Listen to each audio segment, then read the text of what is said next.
السلام عليكم ورحمة الله وبركاته. ازيكم يا حبايبي؟ عاملين ايه؟ يا رب تكونوا بخير. رجعت لكم فيديو جديد، وفيديونا النهاردة عن البرادات في جهاز العروسة. قبل ما نبدأ الفيديو ما تنسوش اشتراك القناة وتفعيل زر الجرس، ويلا بينا.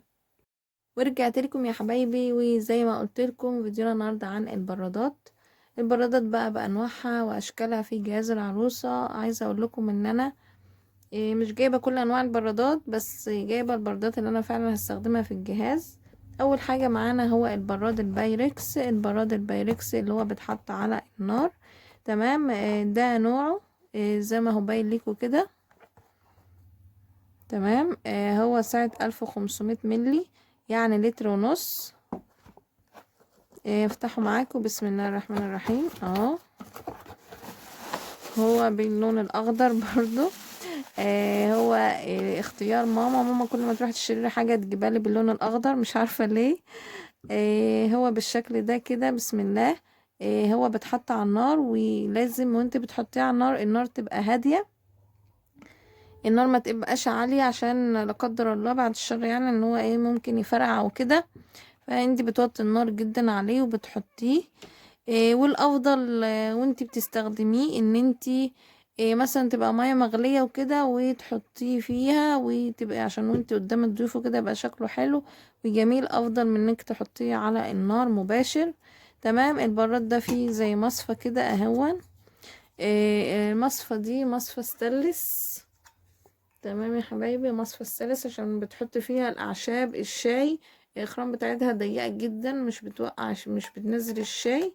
هي بس زي نظام اللي هو الشاي التركي كده، او الشاي وتعملي فيه شاي كشري. تحطي الشاي او الاعشاب هنا كده، وبعدين تفضي الميه، والميه تتملى بايه كأنه بيعمل تجانس مع بعض، وبتطلع كأنك انت حاطه الشاي على النار بالظبط. تمام. وبالشكل ده اهون. قولوا لي برضو رأيكم ايه فيه. تمام يا حبايبي، ده كان اول براد معايا. تاني براد يا حبايبي هو البراد الجرانيت. تمام. البراد الجرانيت نوعه زي ما انتم شايفين كده برضو، هو لتر ونص. هو طبعا الجرانيت حلو جدا، بس احنا عندنا في البيت ما استخدمناش براد جرانيت قبل كده. هو اغلب استخدامنا في الستانلس. والستانلس جميل جدا بصراحة. انا بنصح اي عروسة انها تجيب منه اتنين ولا حاجة، بس انا مش جايبة غير واحد بس. بسم الله الرحمن الرحيم. ده البراد الجرانيت اهو. تمام. زي ما انتم شايفين كده اهو بالشكل ده. طبعا هو تركي، ميد ان تركيا. تمام. بالشكل ده انا جايباه باللون الاسود. عايزه اقول لكم ان انا كنت جايباه هو واللبانه برضو. لو رجعتوا في فيديو اللبانه هتلاقوا اللبانه برضو لونها اسود، فانا كنت اصلا جايباهم الاتنين مع بعض نفس اللون وكده. حبيت ان هما يبقوا اتنين شكل واحد. تمام. وجاي معاه براد اهو، جاي معاه غطا اسفة. الغطا بتاعه بالشكل ده اهو، زي ما هو باين ليكوا كده. قولي برضو رأيكم فيه ايه. انا بحب اللون الاسود جدا. وهو عايزه اقول لكم دايما في تاتش بقى مع ماما ان انا بحب اللون الاسود، هي بتحب اللون الاخضر وكده، عايزه كل حاجه اجيبها لون اخضر يعني. فده كان تاني براد من البرادات اللي انا جايباها في الجهاز. تالت براد يا حبايبي طبعا هو البراد الستانلس، اللي انا بقولكوا عليه ان هو مهم جدا لكل عروسة ان هي تجيب براد ستانلس. البراد الستانلس حلو جدا في الشاي، في انك تغلي فيه مية والحاجات دي كله صحي جدا جدا. غير الالومنيوم طبعا. انا ما جبتش براد الومنيوم للاسف. انا ما حبيتوش ان هو بعد كده يعني بمرور الوقت ان هو بيتغير وبتغير لونه ومن جوه نفسه. يعني مكان ما بتغلي المية من جوه كده بيبقى بيبقى شكله متغير خالص، فانا ما حبيتوش فما جبتهوش.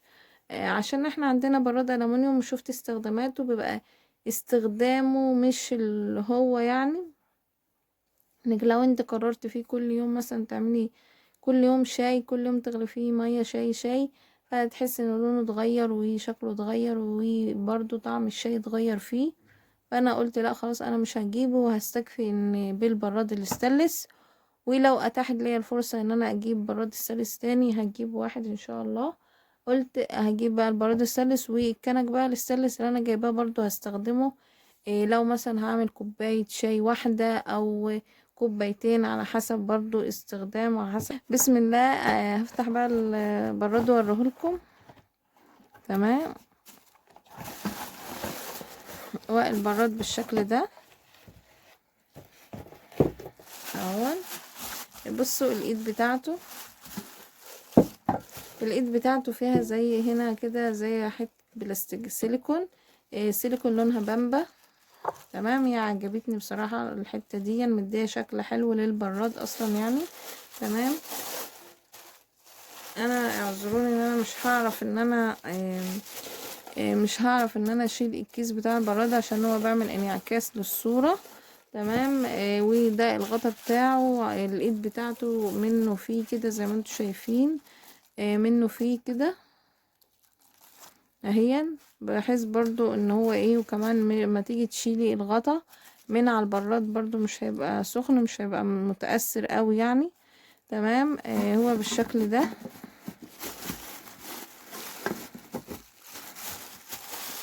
اهو. معلش بقى اعذروني ان انا مش هطلعه من الكيس. وده بقى كان البراد التالت. فالنوع ده يا حبايبي حلو جدا. انا بنصحكم ان انتوا تجيبوه. هو سعته لتر و750، يعني لترين الا ربع، وهو ميد ان تركيا. بصراحة هو جميل جدا، وانا بنصحكم ان انتوا تجيبوا النوع ده. هو ما شاء الله حلو. برضو اي نوع ستانلس ايا كان هو بيبقى حلو جدا في الاستخدام. تمام. ده كان ايه تالت براد. جبت برضو يا حبايبي، جبت البراد ده هو كاتل. تمام. بس هو طبعا من ضمن الحاجات اللي انت بتغلي فيها المية، هما التلات برادات دي بتحطهم على البوتاجاز عشان تغلي فيه المية. لا ده كهربائي. هو كاتل طبعا. بس يعني ايه ممكن يعني في الدول بيسميه براد. تمام. هو باستخداماته انها بتغلي فيه المية زيه زي البراد. تمام. اهو بسم الله الرحمن الرحيم. هو بايركس زجاجي. تمام. بالشكل ده زي ما هو باين ليكم اهو.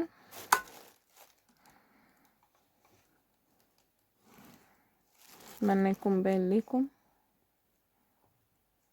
ودي القاعدة بتاعته اللي بتحط عليها.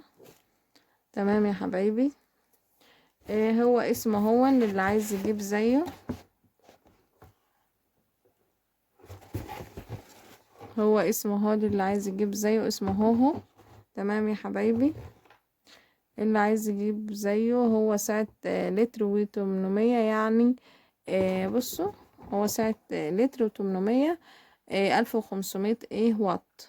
تمام.